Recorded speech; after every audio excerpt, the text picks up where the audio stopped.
Hey all, my name is Paul Borosky and I am the owner of Quality Business Plan.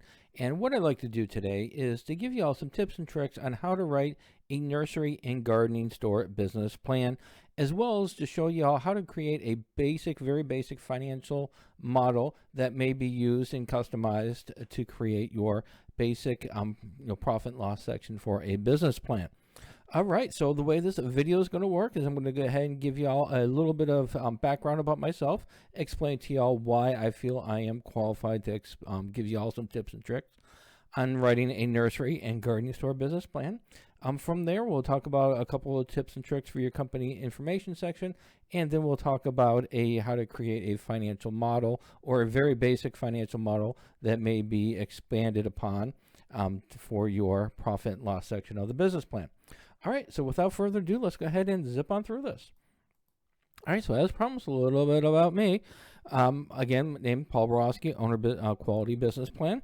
I am a professional writer, specifically a business writer and business plan writer. So if you would love to avoid the trials and tribulations and the wonderful growth opportunities involved with writing your own business plan, please pick up the phone, give me a call, send me a text, send me an email. Be delighted to write your business plan for you. Also, I am a published author on Amazon with many books for business plans as well as for financial projections. So if you just need that little bit of push to finish your business plan, finish your financial projections, check out some of my books on Amazon. And then finally, I am an adjunct finance professor as well as subject matter expert for both business and finance. So if you do have your business plan already written, but you just need a little bit of help with those pesky little numbers, let me know. I'll be delighted to do the financial projections for you as well. All right, infomercial is done.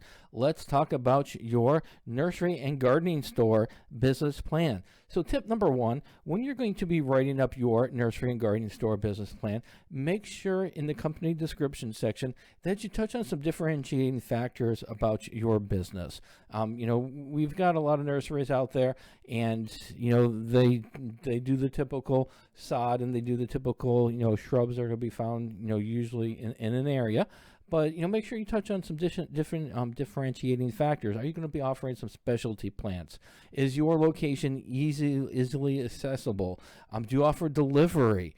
What are some of the factors? Are you going to be doing some classes? Providing some classes for your customers to help them better grow and care for their plants?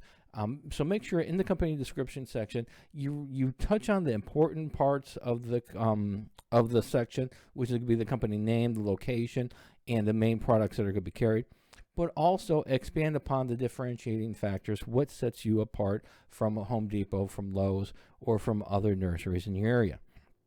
Next is going to be your business structure. Make sure you discuss your business structure. Are you going to be focused on retail customers? Are you going to be focused on commercial customers? Are you going to be doing some online sales?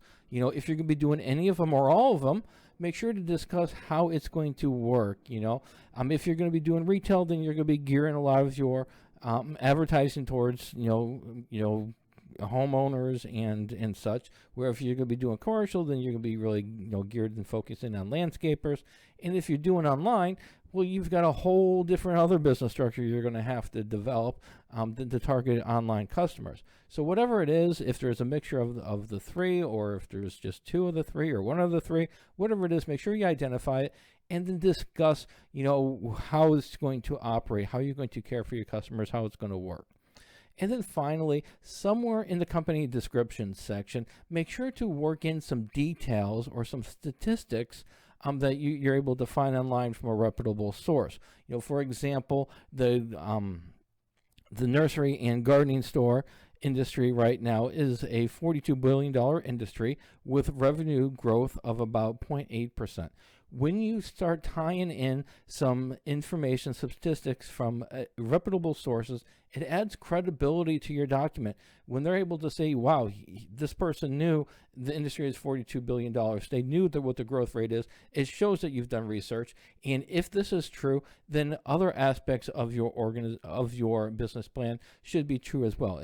Even though that's not necessarily the case, it's the assumption that the reader is going to come away with, is that If we have statistics in here, then this is a well-researched plan.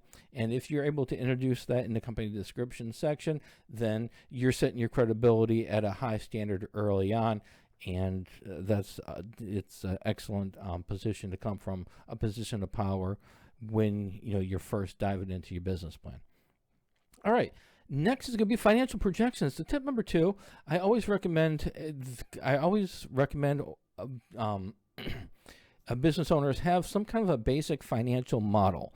Now, a basic financial model is not going to give you all the financial projections, the pro forma financial projections you need, but it's a great starting point because it's going to help you identify how many customers you're going to need in order to reach your net profits that you desire. It helps you set some benchmarks as for how many, on average, how many customers do you need to take care of a day? What do you need the average sales price to be, and so on. And also, having a basic financial model is an excellent starting point for writing up or creating your own pro forma financial projections. So right here is just a very basic financial model that I've come up with that can help nursery and gardening store business owners identify some of the target price points that they need to have in the organization. So the way this is broken up is this first section right here is for your revenues. The section is going to be your monthly fixed cost. And then the third section is going to be your monthly profits. So this section right here, the basic for the revenues, I've got it broken into number of customers. So how many customers do we need to take care of on a daily basis? Average sales price, what do we think the average sales price is going to be per customer? And then the variable cost. On average, how much are we, what is the variable cost going to be? So for example, if our average sales price is going to be $50, then our variable cost is going to be 55%. That leaves us a gross profit of $22.50. And the way that is calculated is we're going to multiply the sales price times 1 minus the variable cost. And that's going to give us our that's going to give us a percentage for our gross profit margin. And then use that, subtract that from 1, it's going to give us our gross profit. All right, so once we get our gross profit, we're then going to multiply the gross profit by the number of customers, gives us our total gross profit of $900. So once we have these calculations done, we'll just bring that number right down here, total gross profit. The next variable, and the variables that we need to change are going to be in these light blue sections. The next variable is going to be days in a month. So if you're going to be open 30 days, then put 30 right here. If you're going to be open 26 days, then put 26 right there. And then finally, for the monthly gross profits, what you're going to do is you're going to multiply the total gross profits by the days in the month, or days in a month that you're going to be open, and it'll give you your monthly gross profits. Next thing we need to do is figure out what are our fixed costs going to be. So for this example, I'm saying that we're going to have some leads, we're going to have labor, utilities, marketing, supplies, marketing, legal, and insurance, and the miscellaneous. So once we have these costs identified and estimated, we're going to total it up, we're going to add them up right here. Next thing in the third section is going to be the monthly profit section. For this section right here, the first line is going to be your gross profit. So I've got the equal sign F8, F9, which is I'm tying this number right here to there. Then I'm tying in the equal sign D20. I'm tying in our monthly fixed cost right here. Once we tie those in, we're just going to subtract our monthly gross profits from our monthly cost, and that's going to give us our net profits. So this is a very basic financial model for the to project your profits for the month. However, once you have this model complete, we can then change around the number of customers. If we want our net profits, let's say we want our net profits on average to be $10,000. Well, what we can do is we can start with our fixed cost, identify our fixed cost, then we identify our variable cost, and then what we're going to do is we're going to identify how many customers we need to get into the door to make $10,000. So based on this right here, we'll go with 50 customers too high, 45 customers. So this tells us we need about 44 customers with an average sales price of $50 with a variable cost of 55% in order to achieve net profits of $10,000. So you can see here that you can move the variable for number of customers around until you identify your net profits. Then once we know that we need 44 customers in the door every day to our gardening store and nursery in order to achieve our profits, we can then go ahead and design our marketing plan to get 44 people in the door, and we're going to know how much money we need to allocate. And if we need to allocate more money, then we just budget that in, and then we just make sure that we're going to be able to get more customers in. So there's a lot of benefits to having this basic financial model. And from this financial model right here, we can then create a pro forma financial statement based on revenues, costs, and monthly profits, add in some taxes, and break out our monthly fixed costs a little bit further. But there's a lot more work to do, but it gives us a good idea as to A, how many customers we need to do, what our average sales price needs to be, and then we can come away with knowing how much profits we want. All right. So hopefully that information was helpful. And in summary, when you are writing your own business plan for a nursery and gardening store, make sure to follow a proven format. You can go to the SBA and get a general business plan template. However, if your nursery and gardening store is going to be using the same template as a restaurant, as a manufacturing company, as a music manager. So it's just a very general template. So make sure to use a format or a template that is geared towards the nursery and gardening store. You can find one on my website at qualitybusinessplan.com/nursery and gardening store business plan template. Next is make sure you keep the star of the show as the business. You might have won awards for gardening, and you might have been doing gardening for the last 20 some odd years, and you've got significant experience with gardening and running a business.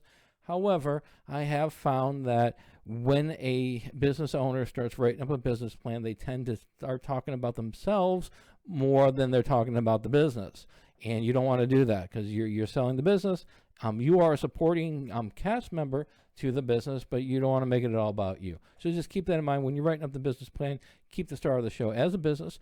And then finally, if you all need a little bit of help writing up your business plan, doing your financial projections, don't hesitate to pick up the phone, give me a call, send me a text, send me an email. I would be absolutely delighted to assist.